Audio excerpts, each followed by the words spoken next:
নমস্কার বন্ধুরা, সীমা রান্নাঘরে আবারও সবাইকে স্বাগতম। কীরকম আছেন সবাই? আশা করি ভালো আছেন। আপনাদের আশীর্বাদে আমিও ভালো আছি।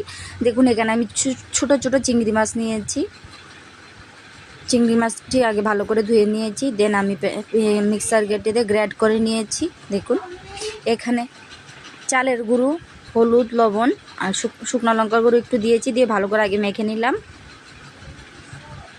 দেন কড়াইতে আমি তেলটা ভালো করে গরম করে নিয়েছি। এবার আমি এক এক করে সবগুলো বড়া বানিয়ে দিয়ে দেবো।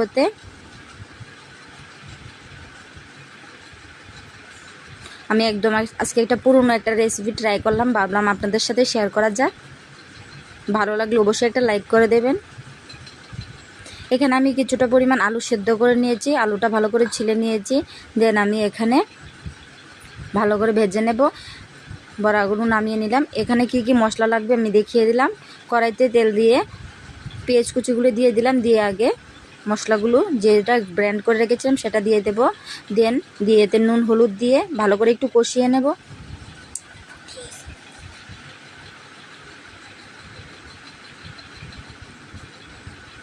দেন কষিয়ে নেওয়া হয়ে গেলে আমি সামান্য পরিমাণ জল দিয়ে দেব।